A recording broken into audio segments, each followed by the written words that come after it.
જીવન પ્રકરણ ચાલુ થઈ ગયું.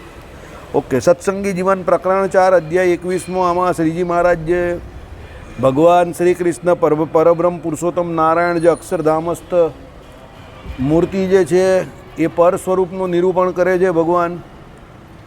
અને એ ભગવાન શ્રી કૃષ્ણ જે કંઈ છે તે જ પરબ્રહ્મ તત્વ છે એની વાત કરે છે. અને જીવથી એનું અનાદિકાળથી જુદાપણું, વિશિષ્ટપણે સ્વરૂપ અને ગુણોથી એ પરમાત્મા પરબ્રહ્મ પુરુષોત્તમ નારાયણનું જુદાપણું જે છે તે મહારાજ અહીંયા આપણે કહીએ છીએ. ઉપાસક જે કોઈ જીવ છે તે અનાદિકાળથી સેવક છે અને ભગવાન સેવ્ય છે. અને એ શ્રી કૃષ્ણ ભગવાન જે છે તે ઉપાસ્ય છે આપણા માટે. એની ભક્તિ કરવાથી, ભજન કરવાથી, ધ્યાન કરવાથી, ઉપાસના કરવાથી જે જીવને પરમપદની પ્રાપ્તિ થાય છે. એવું શિક્ષાપત્રી, સત્સંગી જીવનાદિ ગ્રંથોમાં પણ શ્રીજી મહારાજે ઘણી જગ્યા પર કહ્યું છે. અને એ શ્રી કૃષ્ણ ભગવાન જે છે તે એની ઉપાસના કરવાથી જીવને જ્યારે ભક્તિ, પ્રેમ લક્ષણા ભક્તિ ખાસ કરીને 10મી એ જ્યારે ઉદય થાય ત્યારે દરેક જીવ પ્રત્યે ભગવાન શ્રી કૃષ્ણ જે છે એનું દર્શન થાય. ત્યારે જે પેલા જીવની સ્થિતિ જે છે જેને નિર્વિકલ્પ સ્થિતિ કહેવામાં આવે છે એના માટે એને લઈને આ શ્રુતિ જે છે એકમેવા દ્વિતીયમ બ્રહ્મ એ સાચી છે. કારણ કે એને એ બ્રહ્મ જે છે એ પરબ્રહ્મ તત્વ જે છે એ શ્રી કૃષ્ણ ભગવાન છે એ જ દરેક જગ્યા પર વિશેષતઃ ભાસે છે એટલે દેખાય છે.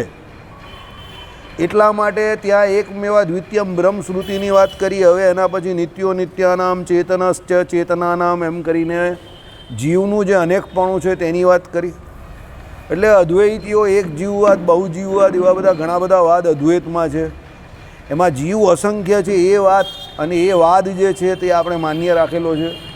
એટલે અહીં ભેદ શ્રુતિની વાત કરી કે ભાઈ ભેદ એટલે શું? તો જીવ અને ઈશ્વર વચ્ચેનો, એટલે ભગવાન અને જીવ વચ્ચેનો જે ભેદ જે છે તે પણ અનાદિ છે. જીવ વચ્ચે પણ પાછો ભેદ છે. આપણા જેવા બદ્ધ જીવ જે અહીંયાના હોય છે તે મનુષ્યો, જીવ રૂપે જે મનુષ્ય હોય, એટલે મનુષ્ય રૂપે જે જીવ હોય તે દેવતાઓ જે છે તે, અને વિરાટ આદિક જે કોઈ વિરાટ પુરુષ આદિક જે કોઈ ઈશ્વર કોટીના જીવો કયા એની ભગવાને વાત કરી. જીવ તો એ પણ છે, પણ એનામાં ઈશ્વર કોટીનું ઐશ્વર્ય છે એટલે એમને ઈશ્વર કયા, વિરાટ પુરુષને. અહીંયાના જે દેવતા અને મનુષ્ય છે એ બધાને અનીશ્વર કયા, કારણ કે એ બધા જે કોઈ છે એ વિરાટ પુરુષ જેટલું ઐશ્વર્ય ધરાવતા નથી. પણ વસ્તુતા એ બધા છે તો જીવ જ, અને પરબ્રહ્મ પુરુષોત્તમ નારાયણ શ્રી કૃષ્ણ ભગવાનની ઉપાસના કરે છે. આટલે સુધી આપણે જોયું. આટલામાં કોઈને કંઈ સમજવામાં તકલીફ હોય, કંઈ પણ તત્વજ્ઞાન ન સમજ પડી હોય તો એ મને ઇમિડિયેટલી પૂછી શકે છે. એનું કારણ એવું છે, તત્વજ્ઞાન એક એવો વિષય છે પછી આગળ ચાલ્યા જાય પછી તમે પાછળનું પૂછો તો તમને પણ સમજ ન પડે અને મને પણ મજા ન આવે.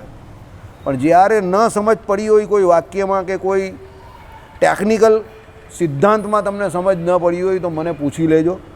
તાત્કાલિક જ પૂછીને એનું નિરૂપણ કરી લેવું. એક મિનિટ. હા બોલો ભાઈ. હા આપો. બૈદ્યનાથ. હા સાહેબ, પેલી ગોલ બ્લેડરમાં પથરી થયેલી છે તો એના માટે પુનર્નવા અસવ કે પેલું પુનર્નવા ટેબ્લેટ બેમાંથી એક હોય તો આ ભાઈને આપજો ને. હા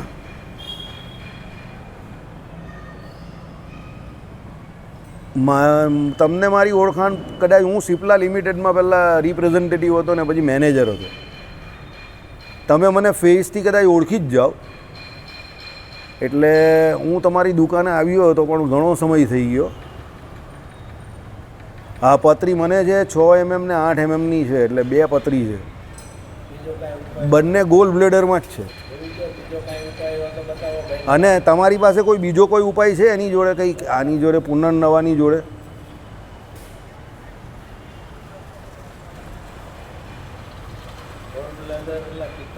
હા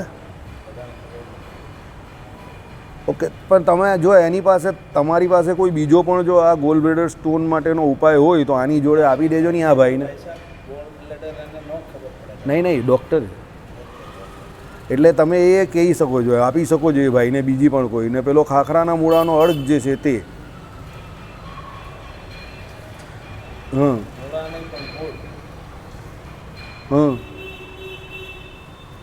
ગોખરું લેવાનું કંઈ પુનર્નવાની જગ્યાએ, બરાબર છે.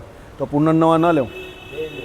બંને કહી છે સાહેબ. અહીંયા છે ને એક આયુર્વેદના આચાર્ય આપણી જોડે બાજુમાં જ બેઠા છે. તે એમણે, તમે કદાચ ઓળખતા હશો, આપણા ડ્રગ કમિશનર હતા ને તે એમ જો ને સુરતમાં જ્યારે અહીંયા ડ્રગ કમિશનર હતા ને નાકરાણી સાહેબ, તે નાકરાણી સાહેબ મારી બાજુમાં જ બેઠા છે અને એકોર્ડિંગ ટુ હિઝ ગાઈડન્સ હું તમને ગાઈડ કરી રહ્યો છું. તમારે એમની જોડે વાત કરવી છે? 1 મિનિટ જો, એ જ તમને કહેશે સાહેબ વાત કરો શાંતિથી, આમ જ બસ કરો. જય સ્વામી. હા નમસ્કાર. હા તમે વૈદ્યનાથમાં ત્યાં એ નવીન ફાર્મા હોય. કન્સલ્ટન્ટ છો?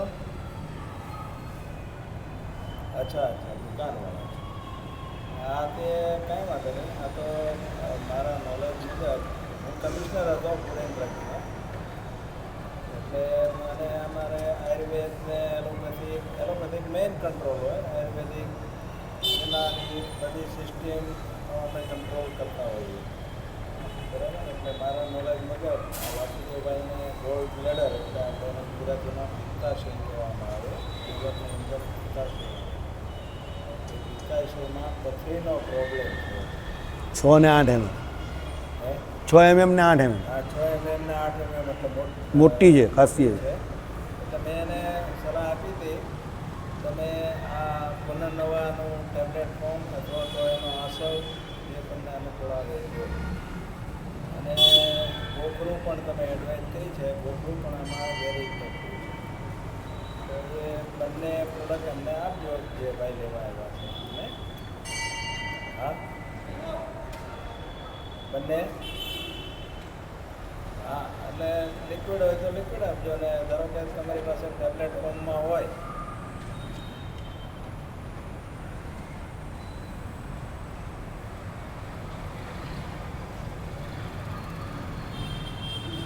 બરાબર. એટલે આસવામાં વૈદ્યનાથના આસવ સારા આવે, સાંડુના પણ સારા આવે.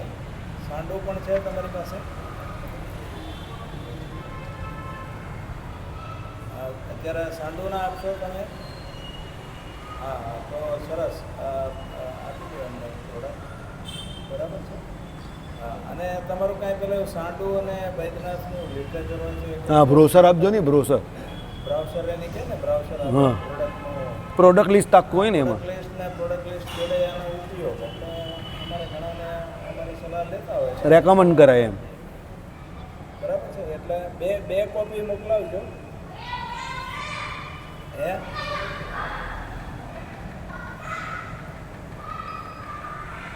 હા તમે મંગાવીને પછી આ વાસુદેવભાઈ જે માણસ મોકલે ને એમને તમે આપજો, અને હું તમારી દુકાન માટે ઘણા બધાને રેકમેન્ડેશન. હા અને તમારા ફાધર જ્યારે છે ને ત્યારે તમારી દુકાનના ઇન્સ્પેક્શન મેં કરેલા છે 78માં. આપણે દુકાનનું નામ અત્યારે મને ભૂલાઈ ગયું છે.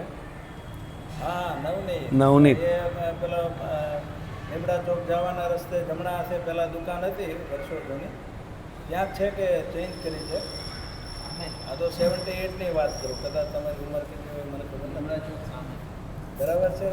It may be for your birth. બરાબર. હા આપો છો વાસુદેવભાઈ? હા સાહેબ આપ. ને પેલો ખાખરાનો અર્ક આપી દો.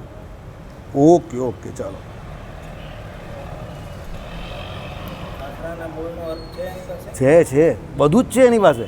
હા એ બપોરે પણ પેલા છોકરા જોડે વાત થઈ, પણ આ એ મને નહીં કહ્યું એણે, પણ આનો એની પાસે પ્રોડક્ટ તો ઘણી બધી છે. બપોરે એ પેલો જમવા બેસી ગયો એટલે પછી આજે લેવા ગયો એ નીકળી ગયો. એ પેલો ચેતન આપણી સભામાં બેસે જ ને તે. ખૂણામાં એનું મૂળ છે દુકાન. હે યાદ છે 78માં મેં એનું ઇન્સ્પેક્શન કર્યું. 78 હો ભાઈ. તો ઘણાને અંગ્રેજી બરાબર ન ખબર. ના 78 એટલે આમાં તમને સલાહ આપું, એની પાસે બંને છે, વૈદ્યનાથ છે, સાંડુ છે. સાંડુ પણ બહુ ફેમસ આસવ. હા હા. એટલે મેં કીધું તમારી રીતે સારી પ્રોડક્ટ લાગતી હોય ને. એ તો સાંડુ આવશે, એ આપેલો લઈ આવશે, એ જ લઈ આવશે, આપણે એ જ લઈશું. એટલે એ આપશે ને. હા એટલે સાંડુના આસવ અને વૈદ્યનાથ વૈદ્યનાથના આસો આખા ઇન્ડિયામાં નંબર 1. નહીં, હું એ જ લેવાય, તમે કહ્યું એ જ લેવા. હું તો પેલા સાંડુ તમને કદાચ ખબર ન હોય. ના, મને નહીં ખબર. એટલે મને નહીં ખબર હોય એમાં માથાકૂટ કરું જ નહીં. એટલે સાંડુ હું તો કંપની છે. હા, આમ સમજી, વૈદ્યનાથ અલગ કંપની છે એ તો. ચાલો, ને એ આપણે એટલે જીવ બે અલગ અનંત પ્રકારના જીવો જે છે એની ચર્ચા કરી. હવે એ અનંત પ્રકારના જીવો જે છે એ ભેદ શ્રુતિ છે, એના બે ઇન્ટેન્શન છે. સમજો, શ્રીજી મહારાજ અહીંયા બે ઇન્ટેન્શનથી કહે છે. એક ઇન્ટેન્શન એવો છે કે જીવ જે છે તે પરમાત્માથી વર્ષોથી અનાદિકાળથી જુદું તત્વ છે, એક આ ઇન્ટેન્શન. બીજો એક એવો ઇન્ટેન્શન છે કે જીવ જે છે તે કોઈ એક જીવવાદ નથી, બહુ જીવવાદ છે. એટલે ઘણા બધા અસંખ્ય જીવો છે. એટલે આ નિત્યાનામવાળી જે શ્રુતિ જે છે તે અહીંયા મહારાજે કહી છે. સમજ્યા? વચ્ચે થોડો બ્રેક પડ્યો, પણ હવે એ પણ જરૂરી હતું, બરાબર? કારણ કે ગાડી, જાણકારી થોડી મળે. હા, એટલે ગાડી ચલાવવી, આ ગાડી કાર્બોરેટરમાં કચરો આવી ગયો હોય. હા, હેડલાઇટનો તો બધો ઉપાય થઈ ગયો છે. હવે વચ્ચે કાર્બોરેટરમાં કચરું છે તે નીકળી જશે, એટલે ગાડી થોડી વ્યવસ્થિત ચાલે. ચાલો, બરાબર છે. એટલે આ પ્રમાણે જે જીવો જે છે એની વાત કરીએ આપણે. હવે આગળ જઈએ. શું કહ્યું? અથાપી અહીં તે જીવોમાં જ ઈશ્વરપણારૂપ અને અનિશ્વરપણારૂપ ભેદના અવલંબીને શેશ્વરાણામ હિ જીવાનામ એવો નિર્દેશ કર્યો છે. તે આપણે જોયું કે વિરાટ પુરુષ જે છે એને ઈશ્વર કહ્યા અને આપણા જેવા જે જીવ છે એને બધાને અનિશ્વર કહ્યા.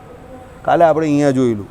તે આ સમસ્ત જીવોનું સ્વરૂપ પ્રાકૃત પ્રલયમાં અને આત્યંતિક પ્રલયમાં પણ નથી જ નાશ પામતું. આ સમજવાનું છે.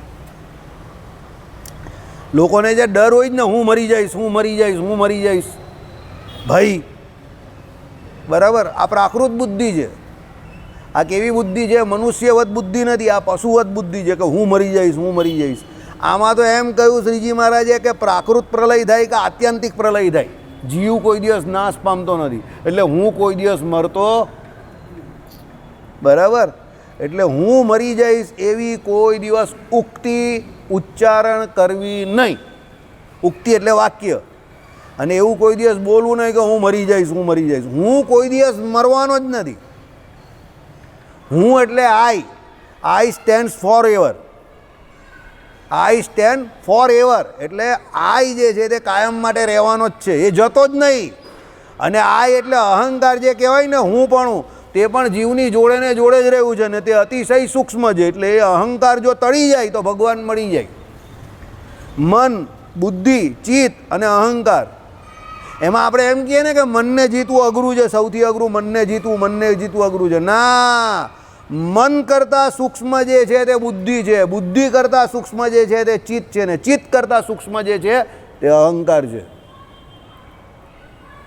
એટલે પહેલાં ઇન્દ્રિયોનો વેપાર રોકો, પછી મન જે છે એ નિયંત્રણમાં આવે, પછી બુદ્ધિ ઠેકાણે પડે, પછી ચિત્ત જે છે તે ચિંતવન જે છે તે ખોટું કરતું બંધ થાય, અને અહંકાર તો પણ રહી જાય. કયો? ખબર? હું સુધરી ગયો, એ અહંકાર. મારા જેવો કોઈ નહીં. હું સુધરી ગયો, હું પહેલાં બગડેલો હતો પણ હું હવે એવો નથી. આ અહંકાર પણ રહી જાય છેલ્લે. કેમ? અહંકાર અતિશય સૂક્ષ્મ છે અને એ જીવની જોડે જડાઈને રહેલો છે એકદમ જોરદાર ખતરનાક રીતે. અને કોઈ ગુરુ હોય, એ પણ કેવા સિદ્ધ કક્ષાની પહોંચેલા ગુરુ, એવા ગુરુની શરણમાં રેવ અને એની સેવા કરો, અને એ રોજ તમને 2 તપલા મારે તો પણ તમે આમ કરીને અકળાઈ ના જાઓ, ગરમ ના થાવ. ત્યારે પરમાત્મા અને એ ગુરુ જે છે એ પહેલાં, અને પછી ભગવાન તમારી પર કૃપા કરે તો પછી પેલો દાસ ભાવ આવે અને પેલું હું પણ જે અહંકાર ભાવ છે તે જાય. બોલવામાં તો દાસ બધું બોલાય, પણ માનવામાં દાસ માનવું બહુ અઘરું કામ છે માય ડિયર ફ્રેન્ડ્સ. એ તો બહુ કઠણ કામ છે. હા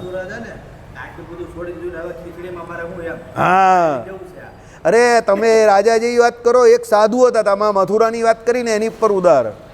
વ્રજમાં કે કોઈ જગ્યા પર એક સાધુ થયેલા.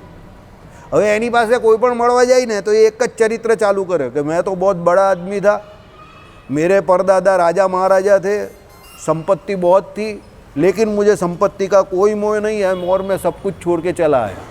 બધાને આ એક જ કેસેટ વગાડે. હવે સાધુ સમાજમાં બધાને ખબર પડી ગઈ કે આ ભાઈ નહીં, રજોગુણ હજુ છૂટ્યો નથી, કારણ કે જે જાય એને આ સ્ટોરી સંભળાવે છે. એટલે પછી એક વખત એ બેઠેલા હતા, તો એક સાધુ જે વક્તા સ્થાને બેઠેલા હતા, ઉંમરલાયક હતા, એટલે એમણે પછી ચાલુ કર્યું કે ભૂતકાળના કોઈ પણ આશ્રમના કથા વાર્તા કીર્તનને તમારા જે ચરિત્રોને વાગોળવા એ પણ એક પ્રકારની વાસના જ છે કે મેં बहुत बड़ा राजा था, या मेरा जन्म राजा के यहाँ हुआ था, अब जो छूट गया, जो छोड़ दिया उसको भूल जा, जो चला गया उसको भूल जा. એટલે આવો અહંકાર પણ રાખો નહીં કે હું તો બહુ મોટા કુટુંબનો તો એને વૈરાગી બાવો થઈ ગયો, હું કોઈ લકીર કા ફકીર નહીં હતો કે વૈરાગી બાવો જબરજસ્તી થયો, હું તો બહુ મોટા કુટુંબનો, રેપ્યુટેડ ફેમિલીનો, રીચ ફેમિલીનો હતો, તો પણ હું મારા વૈરાગ્ય કરીને સાધુ બન્યો. આવો અહંકાર પણ થઈ જાય. સમજી ગયા? એટલે અહંકાર સૌથી સૂક્ષ્મ છે, એને તાળવો સૌથી અઘરો છે. બરાબર? ભલભલાને અહંકાર આવે, બરાબર, અમુકને તો દેખાતો જ હોય, સીધો જ બહારથી જ દેખાતો હોય, એટલે એને તો કોઈ પ્રશ્ન જ નથી, એવાને તો આપણે કંઈ ગણતા જ નથી, એ તો દેખાય જ છે. પણ અમુક તમને ભોલા ભાલા સીધા સાદા દેખાય, એનામાં પણ અહંકાર હોય. સમજો? બરાબર? નાના નાના પ્રાણી પશુ પક્ષી જો ને એની પૂંછડી પકડજો, કરીને આમ કરશે તમને, તમને એમ થાય કે આટલું નાનું છે તો પણ, એટલે એને પણ અહંકાર છે અંદરથી કે મારી પૂંછડી પકડી. બરાબર? તો પ્રાણી હોય એ યોનિમાં રહેલો છે જીવ, તુચ્છમાં તુચ્છ યોની છે, એમાં પણ એને અહંકાર છે, કરીને કરે છે, તો પછી આપણે તો માણસ છે, એટલે અહંકાર છૂટતો નથી. એ સૌથી અઘરું કામ છે. બરાબર? ચાલો, એટલે આમાં કહ્યું એ પ્રમાણે કે ભાઈ પ્રાકૃત પ્રલયમાં કે આત્યંતિક પ્રલયમાં પણ એ જીવનો નાશ થતો નથી, માટે તેઓ નિત્ય છે. એટલે ભાઈ તમે મરવાના છો એવી કોઈ દિવસ ચિંતા કરતા નહીં. આપણે કોઈ દિવસ મરવાના નથી. અહીંયા બેઠેલો એક પણ વ્યક્તિ મરવાનો નથી, એની ગેરંટી હું તમને આપું છું. અને આ દુનિયામાં પણ જેટલા વ્યક્તિઓ છે એમાંથી કોઈ મરવાનું નથી, એની ગેરંટી હું આપું છું. તમે કહ્યું યાર આટલા બધા લોકો મરે છે ને આ ગેરંટી કેની આપે છે? જીવ નહીં મરતો, શરીર જે છે એ છૂટે છે ને બદલાઈ જાય છે. પાછું કર્મે કરીને આ પ્રાપ્ત થયું છે ને અત્યારના કર્મે કરીને પાછું બીજું પ્રાપ્ત થશે, એટલે બદલાય છે. એક્સચેન્જ ઓફર છે. ડિપાર્ટમેન્ટલ સ્ટોરમાં એક્સચેન્જ ઓફર આવે ને, જૂનું ટીવી આપીને નવું લઈ જાઓ, જૂની ગાડી આપીને નવી લઈ જાઓ, એમાં જૂનું શરીર આપીને ભગવાન કંઈ નવું લઈ જાઓ. એટલે એક્સચેન્જ ઓફર ભગવાન જ આપે છે પહેલાં, એટલે આ બધા આપતા થયા છે ભગવાન પાસેથી. સમજી ગયા? એટલે એ ભગવાનની એક્સચેન્જ ઓફર હોય છે કે ભાઈ દાઢીવાળું શરીર હતું તમારું, એ વ્હાઈટ દાઢી આવતી થઈ ગઈ છે, ચશ્મા બસમા લાગી ગયેલા છે, હટ્ટર પંજર ઢીલા થઈ ગયા છે, એટલે હવે આ બોડી જે છે તે બદલીને નવું લઈ લે ભાઈ. સમારકામવાળું આ બોડી જે છે તે પાછું અહીંયા મૂકી દેવું અને નવું મસ્ત લઈ લે. એટલે હું કોઈ દિવસ મરતો નથી. આમ કહેવાથી માટે નિત્ય છે. તો આત્મભેદ તાત્વિક હોઈને સ્થિર છે એમ જણાવ્યું છે. એટલે આત્મભેદ તાત્વિક છે. આત્મભેદ જે છે તે શું છે? તાત્વિક છે. બરાબર? એવું કંઈ છે નહીં કે ભાઈ એ ભેદ જે પરમાત્મા અને આત્માનો ભેદ જે છે તે એમ કહી કે કોઈ અવસ્થા ભેદ છે, એવું નથી. તાત્વિક ભેદ છે, જુદા જ છે. અને આત્મા વચ્ચે પણ જે ભેદ છે એ પણ તાત્વિક છે. આ ભાઈ જુદા છે, આ ભાઈ જુદા છે, આ ભાઈ જુદા છે, આ ભાઈ જુદા છે, આ ભાઈ જુદા છે, આ ભાઈ. કેમ? જો બધાનો જીવ એક સરખો હોય તો આ ભાઈને તકલીફ પડે તો આ ભાઈને પણ તકલીફ પડે, અને આ ભાઈને સુખ આવે તો આ ભાઈને પણ સુખ આવવું જોઈએ. પણ એવું થતું નથી. બધા એકસાથે સુખી નહીં થતા, બધા એકસાથે દુઃખી નહીં થતા. એટલે ટેકનિકલી તત્વતઃ જોવા જાવ તો બધા જીવ અલગ છે અને પરમાત્મા એમનાથી અલગ જ એક જુદું અનોખું તત્વ છે. અનોખું, નોખું નહીં પણ અનોખું. બરાબર?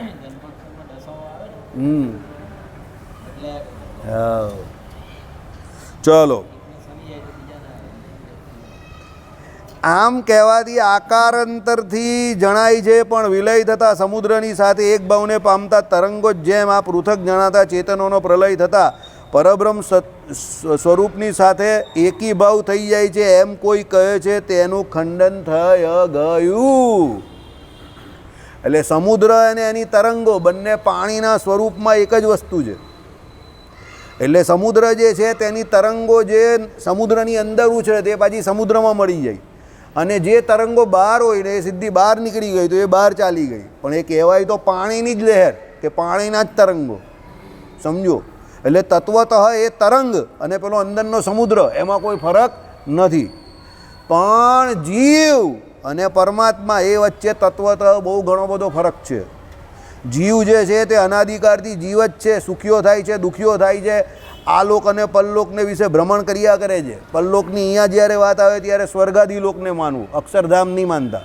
અક્ષરધામમાં જાય તો પાછો આવતો જ નહીં, બરાબર. એટલે એ પ્રમાણે આવાગમન એનું થયા કરે છે, બરાબર. જીવ જાય છે પાછો આવે છે, જાય છે પાછો આવે છે, એમ કરીને ભટક્યા કરે. અહીંયા પણ 184 યોનિઓ તમે જે કહો એમાં આમ તેમ ફર્યા કરે, પણ એ કોઈ દિવસ પરમાત્મા જોડે એનું એકપણું થતું નથી. મુક્ત અવસ્થામાં પણ જાય ત્યારે ભગવાને શ્રી કૃષ્ણ ભગવાનનો કયો શ્લોક કયો, શ્રીજી મહારાજે મુક્ત અવસ્થાનો કયો શ્લોક કયો, કેટલામો શ્લોક કયો બોલો? દરબાર ખેર 121મો શ્લોક કયો શ્લોક છે બોલો?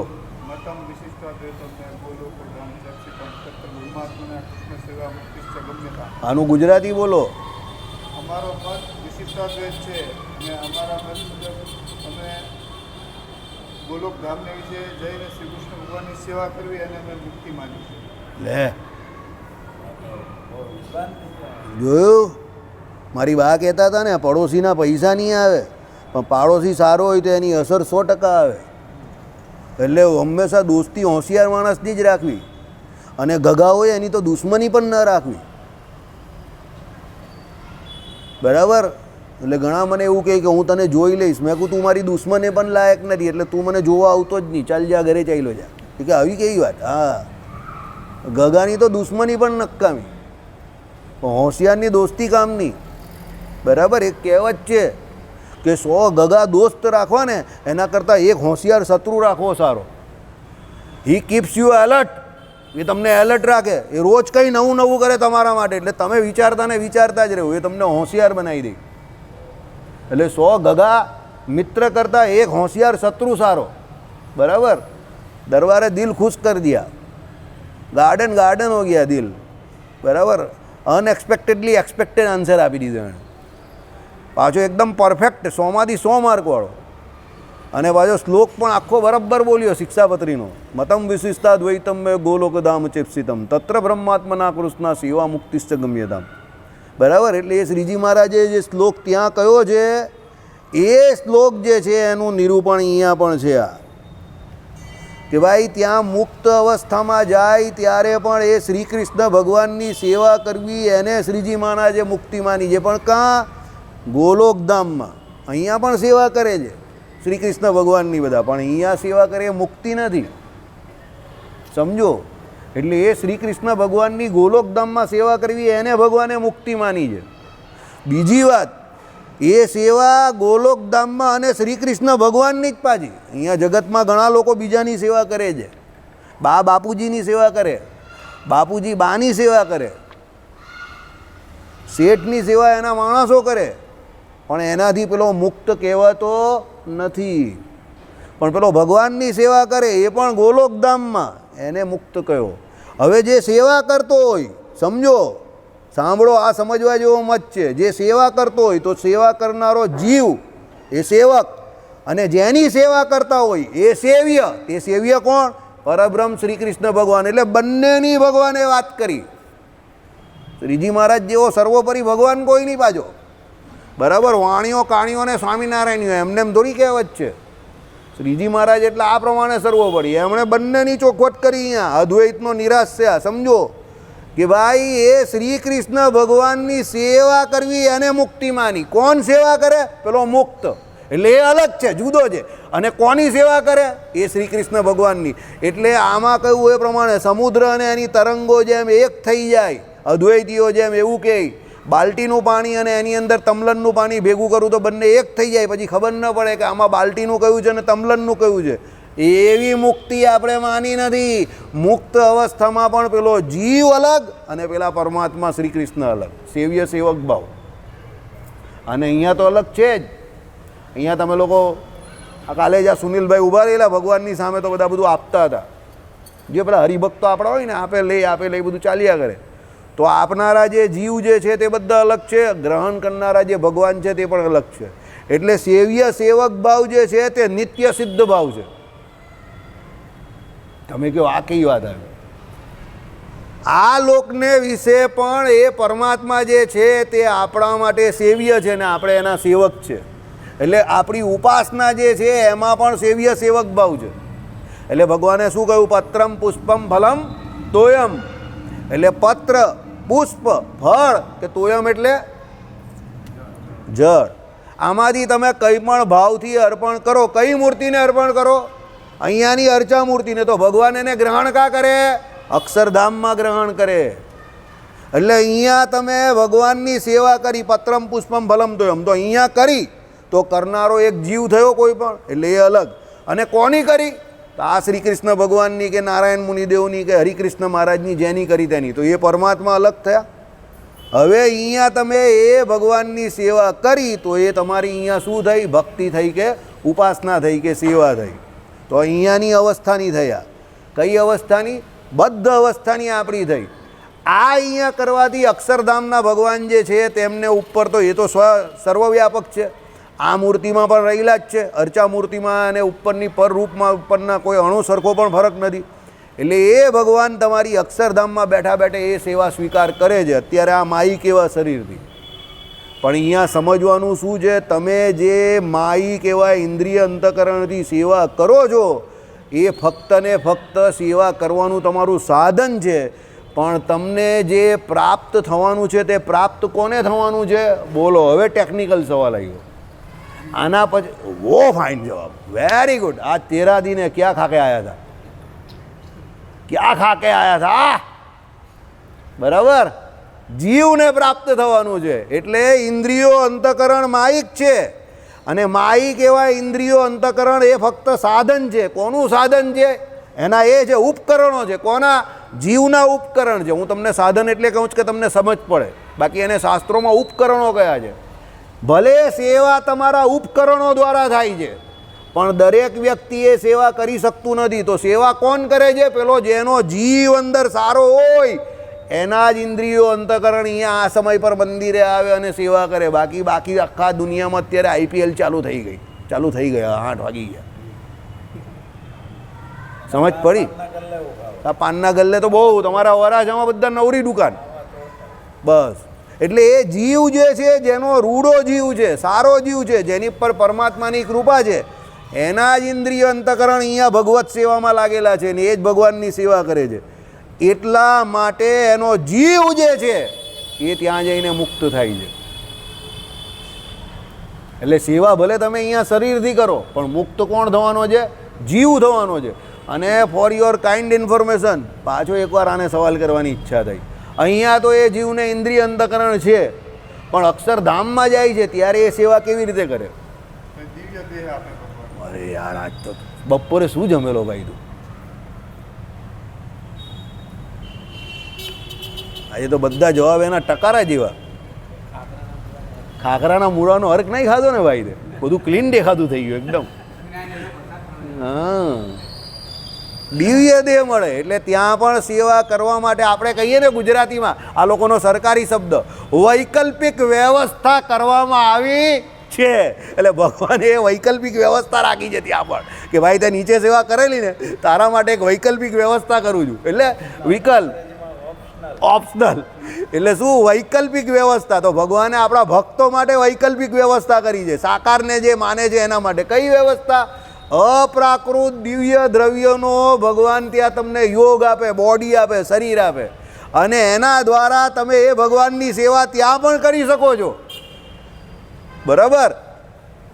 દરબારને આજ પૂરા દિલ જીત લિયા. મજા આવી ગઈ. વાહ, તારા બાપા કહેવું પડે, ધન્ય છે તારા બાપાને કહેવું પડે.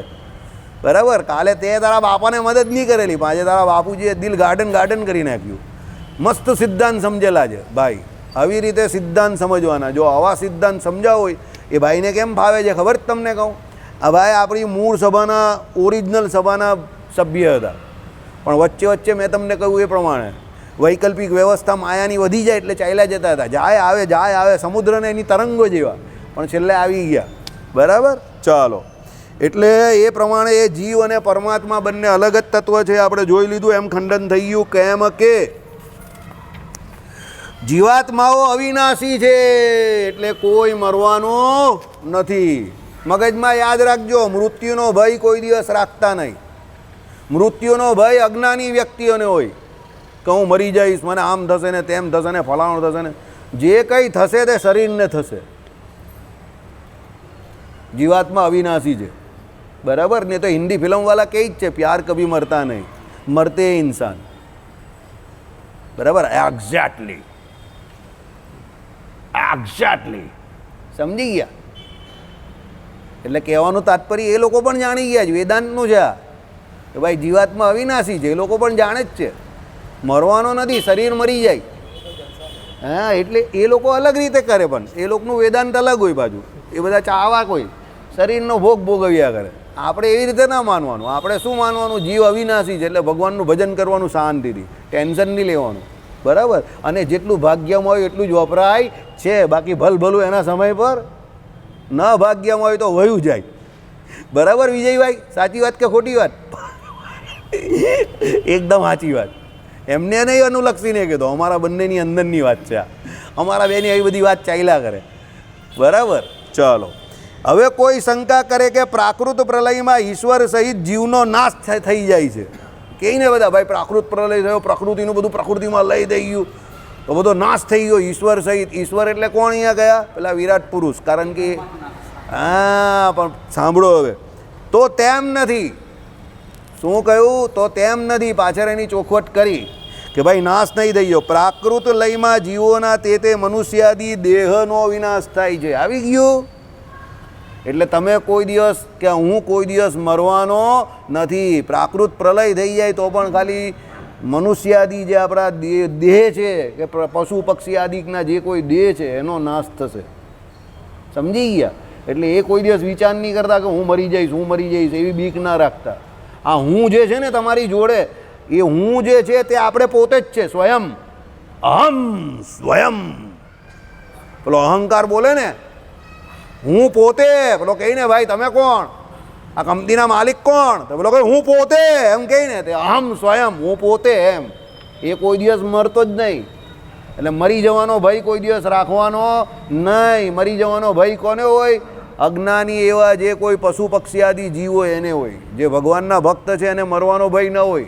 અરે અમુક જગ્યા પર તો સાધુઓ ધામમાં જવાના હોય તો ઉત્સવ મનાવે, ધૂન બૂન કરે રામ નામની જોરદાર, અને નાચતા કૂદતા લઈ જાય. એ પોતે જ કહીને જાય કે ધામમાં જવાનો છું અને બધાને બોલાવજો એમ કહી કે સત્સંગીઓને, અને કોઈ રડતું નહીં એમ કહી નાચતા કૂદતા લઈ જજો, ભગવાન આવવાના જ લેવા. 100% ભગવાન આવવાના જ છે એમ કોન્ફિડન્સથી કહી. પેલા બકરેકી દાઢીવાળા સાધુ નહીં હતા એ પ્રમાણે. બરાબર? કેમ? એ લોકો મૃત્યુને શરીરની એક અવસ્થા માને છે, અને મૃત્યુને ભગવાન જોડે મેળવવાનું, ભગવાન મેળવવાનું સર્ટિફિકેટ માને છે કે ભાઈ મૃત્યુ થશે નહીં શરીરનું ત્યાં સુધી ભગવાન મળવાના નથી. એટલે શરીરની અવસ્થા પૂરી થઈ એટલે શરીરનું મૃત્યુ થયું એટલે આપણે તો ભગવાન જ મળવાના છે. એટલે એ લોકો શું કહી? નાચતા કૂદતા લઈ જજો, ગાતા વાંચતા લઈ જજો, એવું કહેનારા ઘણા હોય છે. બરાબર? ચલો, ઓકે. પણ તેમના સ્વરૂપનો વિનાશ નથી થતો. શરીરનો વિનાશ થઈ જાય, પ્રાકૃત શરીર હોય ને એનો વિનાશ થઈ જાય, પણ સ્વરૂપનો વિનાશ નહીં થતો. હવે તમને નહીં પૂછું, બધા બહુ પરફેક્ટ જવાબ જ. આ સ્વરૂપનો વિનાશ નહીં થતો એટલે એનો મતલબ શું થયો? ક્યારનો હું આ ભાઈને શાબાશી આપ્યા કરતો હતો, દીપકને, ને તું મજા લેયા કરતો હતો. મનુષ્યનો નાશ થઈ ગયો, મનુષ્યાદી શરીરનો નાશ થઈ ગયો, પણ સ્વરૂપનો નાશ નહીં થતો. તો સ્વરૂપનો નાશ નહીં થતો એટલે શું?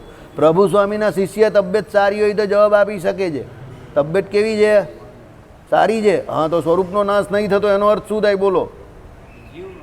Very good. શું જમીને આવેલા ઘરે? રોટલી શાક. હા, કારખાને જાઓ છો? નહીં જતા ને? મોડા પર લખેલું છે હજુ તબિયતમાં નરમ ગરમ લાગે છે, પણ ઘરે જમાડ્યો છે વ્યવસ્થિત આજે. હા, એટલે જવાબ આપી દીધો બરાબર. બરાબર? એટલે સ્વરૂપનો નાશ નહીં થતો એટલે જીવનો નાશ નહીં થતો. જીવ કદાપી નાશ પામતો જ નથી, એટલે એવો ભય ના રાખતા. ચલો, પ્રાકૃત લયમાં તે ઈશ્વરના જે વિરાટ અને સૂત્રાત્મા સંજ્ઞાના દેવો છે તેનો વિલય થઈ જાય છે. હવે આમાં કહું ભાઈ ઈશ્વરના વિરાટ અને સૂત્રાત્મા નામના દેહનો નાશ થઈ ગયો, તો વિરાટનો ત્રીજો દેહ કયો આવે? બોલ ભાઈ. कल बोला था. आप तो हिंदी समझते हो ना? हाँ, तो कल बोला था ईश्वर के 3 देह होते हैं, एक तो विराट और दूसरा सूत्रात्मा, तो तीसरा कौन सा था? याद है आपको? आपके पीछे भी एक हिंदी भाषी है, उनको याद है? बराबर। गुजराती मीडियम में हो यहाँ पर? अरे इंग्लिश मीडियम में आ जाए, इंग्लिश में बोलो। ચાલો બોલો મનીષ. હા વ્યાકૃત પાક્કું? અવ્યાકૃત? હવે એક મિનિટ, ચાલો કંઈ નહીં, જવાબ આપી દીધો, આજુબાજુથી મદદ થઈ છે નહીં. હવે અવ્યાકૃતનો અર્થ શું થાય એ મને સમજાવો. કોઈ પૂછતું નહીં કે કોઈ એને કહેતું નહીં, જે કોઈ એને કહેશે એને એની પ્રિય વ્યક્તિના સમજે. હવે એને જે પ્રિય હોય એના સમજે. ઘરવાલી હોય તો ઘરવાલી, બહારવાલી હોય તો બહારવાલી, ઉપરવાલી હોય તો ઉપરવાલી, નીચેવાલી હોય તો નીચેવાલી, બાજુવાલી હોય તો બાજુવાલી, જે કોઈ હોય એના. બોલ મનીષ. હવે કોઈ બોલશે નહીં. અવ્યાકૃત એટલે ભગવાનનું શરીર. શાંતિથી જવાબ આપ, આપણે કોઈ ઉતાવળ નહીં.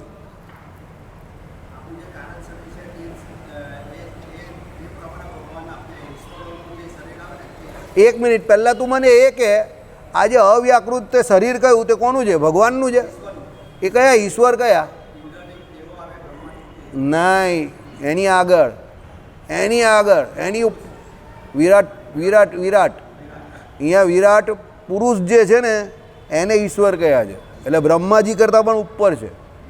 હવે સમજો, એમાં તમે એનું અવ્યાકૃત શરીર કહ્યું, તો એ અવ્યાકૃત શરીર એ વિરાટ પુરુષનું, બરાબર છે?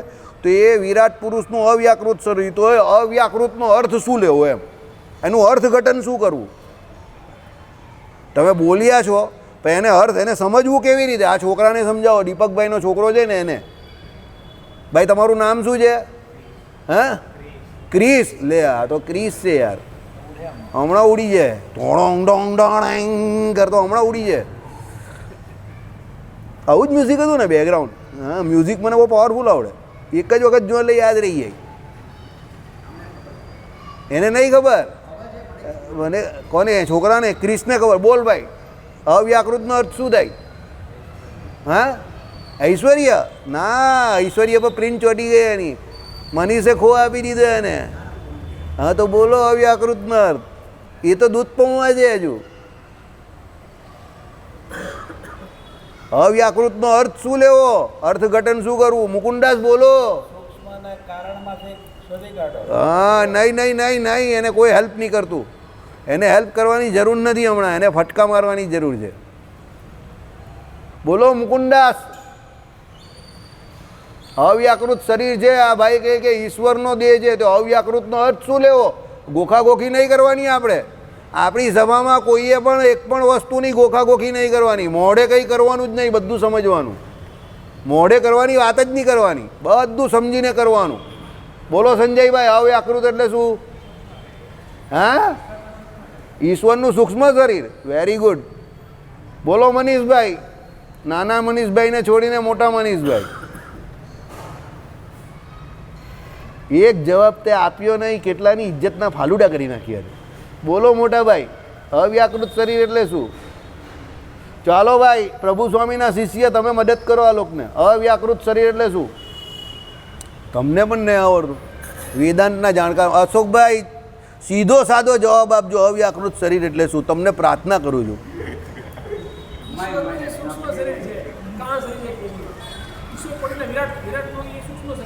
વિરાટનું કેવું શરીર છે? સૂક્ષ્મ શરીર છે. Very good. ચાલો, મજા આવી ગઈ. ઇનકા ઇલાજ ગોલિયા નહીં, બરાબર? પેલી એડવર્ટાઇઝ નહીં આવતી હતી, ઇનકા ઇલાજ ગોલિયા નહીં. કઈ હતી એ? કાયમ ચૂરન. કાયમ ચૂરન હે, કાયમ ચૂરન કરીને, બરાબર? એટલે આ કાયમ ચૂરન વાળી વાત કરી નાખી અશોકભાઈએ તો. અભી આપ કુછ મદદ કર. હા બોલો બોલો. કારણ શરીર કોનું? કારણ શરીર ઈશ્વરનું. કોનું કારણ શરીર? ડરવાની જરૂર નથી, મારો અવાજ મોટો છે, જો જીગર સપોર્ટ કરે છે. હા ચાલો, કંઈ નહીં, આપણે સમજી લઈએ. સમજવું બહુ જરૂરી છે, કારણ કે સ્થૂળ સૂક્ષ્મને કારણ જે આપણા જે ત્રણ શરીર કયા એનાથી તો આપણે પરિચિત છે, પણ એ પ્રમાણે ઈશ્વર જે છે, વિરાટ પુરુષ આદિકને ઈશ્વર કહેવાય છે. તો એ ઈશ્વરના ત્રણ શરીર છે. આપણું સ્થૂળ શરીર તો એનું વિરાટ શરીર, આપણું સૂક્ષ્મ શરીર તો એનું કયું છે સૂત્રાત્મા, અને આપણું કારણ શરીર. હવે કારણ શરીર આપણે ત્યાં શું કરે કે જે કારણ શરીર છે એ કારણનો અર્થ જ એ આપણા સ્થૂળ શરીરને ઉપજાવનારું છે. કારણ શરીર કાર્યને ઉપજાવનારું, એટલે કારણ શરીર એટલે વાસનામય લિંગ શરીર. લિંગ શરીર એટલે શું? જેના દ્વારા તમારે બીજો જન્મ એટલે સ્થૂળ શરીરની પ્રાપ્તિ કરાવી આપે તે. જેવું તમારું કારણ શરીર એવા સ્થૂળ દેહની તમને પ્રાપ્તિ થાય. સમજો. હવે અહીંયા આપણે શું વાત કરીએ? ઈશ્વરનું કારણ શરીર. તો આપણે જેમ બંધાયેલા છે તેમ એ ઈશ્વર પણ બંધાયેલા છે, એટલે એને પણ અવ્યાકૃત શરીર હોય છે, એવું નહીં કે નથી હોતું. એટલે એ અવ્યાકૃત શરીર જે છે તે આપણું જેમ કારણ શરીર હોય તેમ એનું અવ્યાકૃત શરીર છે. હવે એના પણ અવ્યાકૃત શરીરનો નાશ થવો જોઈએ, જેમ આપણા કારણ શરીરનો નાશ થાય ને એ પ્રમાણે. એટલે આપણે કારણ શરીરનો નાશ કોના દ્વારા થાય છે? ભજન દ્વારા, ધ્યાન દ્વારા, ઉપાસના દ્વારા. સમજો. હવે તમે કહું તો પછી એવું કેમ કહ્યું કે એનો બાપ બહુ સમર્થ છે એટલે લઈ જાય છે? પણ હવે એમાં ઘણી જગ્યા પર એવું કહ્યું છે કે એ પણ પેલો મુક્ત જ આવે છે. કોણ? વિરાટ શરીર સુધી. પણ આ પેલા દેવતાઓ એની નીચેના જે છે ને, આ બ્રહ્માદિક દેવતાઓ કે એ જે મનીષે કહ્યું ને, એ ઈશ્વરની નીચેના જે દેવ એ બધા તો બંધાયેલા જ છે. અને એ બધાનું તો કેવું છે કે જો ભજન ન કરે તો એ બધા પણ આપણી જેમ ચક્કરમાં આવે ને એવા બધા ઘણા ઉદાહરણ છે કે જે ઉપર બેઠેલો હોય ને નીચે આવી જાય પાછા. બરાબર? એટલે ભજન દરેક જીવને કરવું કેવું છે? કમ્પલસરી છે. ભજન કર્યા વગર કોઈને મુક્તિ મળતી નથી. એટલે અવ્યાકૃત શરીરનું આ પ્રમાણે આલેખન થયું. બરાબર? અવ્યાકૃતનો અર્થ શું થાય ને એવું સમજાવવાનું બહુ યાદ. અવ્યાકૃત એટલે જે નહીં દેખાય એવું. જો વ્યાકૃત સમજો, જેમ કારણ શરીર જે છે તે અંદર છે પણ દેખાતું નથી, તો આમાં અવ્યાકૃત શબ્દ વાપરો છે. અવ્યાકૃત એટલે કેવું? જેના વિશે તમે કંઈ કહી ન શકો એ પ્રમાણે. વ્યાકૃત એટલે કેવું? કે દેખાય એવું, નયન ગોચર. હા, હવે વ્યાકૃત એટલે આપણે એમ કહીએ ને કે વ્યાકરણ કેવો શબ્દ છે? વ્યાકરણમાં કેવું હોય કે બધા નિયમો જે કંઈ હોય તો બધું સામે હોય તમારી, એમ એકદમ સિદ્ધાંતો હોય બધા. એટલે એ બધા જોઈ શકાય એવા હોય, સમજી શકાય એવા હોય. અવ્યાકૃતનો અર્થ કેવો હોય? કે જેના વિશે તમે એને જોઈ ન શકો, કહી ન શકો, પણ એવો હોય ખરું. જેમ આપણું કારણ શરીર હોય તેમ એનું અવ્યાકૃત શરીર હોય. કોનું? ઈશ્વરોનું. પણ એ પણ એના માટે કેવું છે? એના સ્થૂળ એટલે એના વિરાટ દેહને ઉપજાવવા માટે કારણભૂત છે. સમજો. એટલે વાસના નાની રાખો કે વાસના મોટી રાખો, બંને વાસના કેવી છે? બંધનકારી જ છે. મહારાજે કહ્યું ને કે આટલી નાની પેલી લોઢાની એટલે લોખંડની પેલી એ બેડી, એટલે આપણે એને શું કહીએ? સાંકળ. અને સોનાની બંને છે તો તમારા માટે બંધનરૂપ જ. એટલે એ લોકોને પણ એ બંધન તો છે જ. હા, શુભ કે અશુભ, ભલે બહુ મોટા બની જવું જ, બહુ મોટા બની જવું જ, આ બધું આખું કારખાનું લઈ લેવું જ ને ચલાવી લેવું જ, એવી પણ બહુ વાસના નહીં રાખવી. છોડવાની વાત કરજો. ભગવાનને ઓળખો પછી જગતને છોડવાનો પ્રયત્ન કરજો. અંદરથી તો છોડવાનો પૂરો પ્રયત્ન કરજો. બહારથી ભલે ઘણી વખત એવું હોય કે તમારી જવાબદારી હોય તો ન છોડી શકો, પણ અંદરથી પૂરો પ્રયત્ન કરજો કે અંદરથી તમારા જગત અંદરની હોવું જોઈએ. જનક રાજાની જેમ કે ભાઈ બહાર ભલે ગમે એટલો મોટો વ્યવહાર કે વેપાર કરતા હોય પણ અંદરથી તો જગતને પૂરેપૂરું એમને છોડી દીધેલું. એટલે જગતને છોડવાનો બહારથી તો પ્રયત્ન કરજો જ, પણ જો બહારથી કદાચ ન શક્ય હોય તો અંદરથી તમે નિર્વાસનિક બનવાનો પૂરો પ્રયત્ન કરજો. ભલે ગમે એ ક્રિયા કરતા હો પણ એની અંદર તમારે ઇન્દ્રિયો અંતઃકરણ ભલે જોડાય પણ જીવને ફક્ત ભગવાનમાં જ જોડવો. એટલે બહાર બહુ તોપ ફોડી નાખવી છે કે આમ કરી નાખવું જ, બહુ ધ્યેય મોટા જગતના ના રાખતા. જગતમાં ભગવાન જેમ રાખે એમ રહેવાનું છે ને ભગવાનનું ભજન ભગવાનની આજ્ઞાથી કરવાનું છે. આમ હરિભક્તનું જીવન હોવું જોઈએ. અત્યારે આપણે એનાથી આવું ઉલટું કરીએ છીએ. ભજન જેટલું થાય જેવું થાય એવું કરીએ છીએ અને જગતમાં આપણે બધાને શું છે? ઝંડા ગાડી દેવા છે. બરાબર? આપણી એવી પરિસ્થિતિ છે. ચલો હવે આગળ જઈએ. એટલે વિરાટ અને સૂત્રાત્મા સંજ્ઞાના એ ઈશ્વરના દેવો પ્રાકૃત લયમાં છે, તેનો વિલય થઈ જાય છે. તે સમયે પ્રધાન રૂપ અવ્યાકૃત દેહ સાથે યોગને પામેલા તે ઈશ્વર તો રહે છે જ. આવી ગયું ને? અવ્યાકૃત શરીર એટલે આપણો જેમ ભગવાને નહીં કહ્યું કે પ્રલય અવસ્થાને વિશે પણ જીવ એના કારણ શરીરે યુક્ત થઈને કારણ શરીર સાથે પેલા માયાના ગર્ભમાં હોય અને એ કારણ શરીરે યુક્ત જે જીવ માયાના ગર્ભમાં હોય એની જોડે પણ કોણ રહેલું હોય? Very good answer. એટલે એ ભગવાન તો અંદર રહેલા જ છે. ભગવાન કહે કે તું કારણ શરીરે યુક્ત છે તો તારું કારણ હું જાણું છું કે ભાઈ તું કારણ શરીરે યુક્ત છે. એટલે પાછો પ્રલય અવસ્થામાંથી સ્થિતિ અવસ્થા થાય અને ભગવાન એને બહાર કાઢે તો પેલું એનું કારણ શરીર જેવું હતું એ પ્રમાણે શરીર આપે પાછું. કારણના કારણ. કારણના કારણ એટલે કહેવા ભગવાનને સર્વ કારણના કારણ.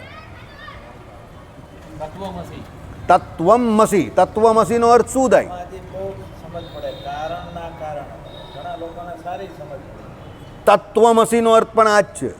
તે તું જ છે. તો તે તું જ કોણ? જે કારણ અવસ્થામાં પ્રલયકાળને વિશે માયાના ગર્ભમાં જે જીવો હતા અને એમાં જે તમે હતા એ જ સ્થિતિ અવસ્થામાં અત્યારે જે કાર્ય અવસ્થામાં જીવો છે એની અંદર પણ તમે તે જ રહેલા છો. તત્વમ અસી એટલે એ કોને કહ્યા છે? પરમાત્માને કહ્યા છે. પછી એટલે શું? તત્વમ અસી. અસી એટલે તમે જ છો. પેલો કહે ને ભગવાન કાં છે? પછી એટલે છો. છો. ભગવાન કાં છે પેલા એ પૂછેલું ને તો શું કહ્યું? અત્ર તત્ર સર્વત્ર. દરેક જગ્યા પર ભગવાન છે. ભગવાન કહે તારો સવાલ ખોટો છે માય ડિયર, હું ક્યાં નથી, હું બધે જ છું. એટલે એ કારણ અવસ્થામાં જીવ હોય ત્યારે પણ ભગવાન હોય છે અને કાર્ય અવસ્થામાં હોય છે ત્યારે પણ ભગવાન તો ખરા જ. પેલામાંથી એટલે જ પ્રગટ થયા. હા એટલે પેલું આપણા કોનો ડાયલોગ? વિજય કાલિયાનો ડાયલોગ. કયો ડાયલોગ? સાહેબ હું તો ખરો જ, કાલે તમે હોવ કે ન હો એની કોઈ ગેરંટી નથી. આ ભગવાન આવા છે. ભગવાન શું કહે છે? હું તો ખરો જ, તું કાલે અહીંયા હશે કે નહીં એની કોઈ ગેરંટી નથી. એટલે સૌથી મોટા ડોન કોણ છે? ભગવાન. એટલે દાદાગીરી કરતા નહીં. હવે કાલે આપણે એક વસ્તુ ખોટી ચલવેલી. કામરાન, હિન્દાલ અને અસ્કરી એ હુમાયુના ભાઈ હતા. મારાથી અકબર બોલાઈ ગયું પણ એ હુમાયુના ભાઈ હતા. બરાબર. હુમાયુ થોડો ઉદાર હતો અને બાબરે એ લોકોની વહેંચણી કરેલી બધી પંજાબને આ બધું વેચેલું. ચાલો શ્રીપતિમ શ્રીધરમ સર્વદેવેશ્વરમ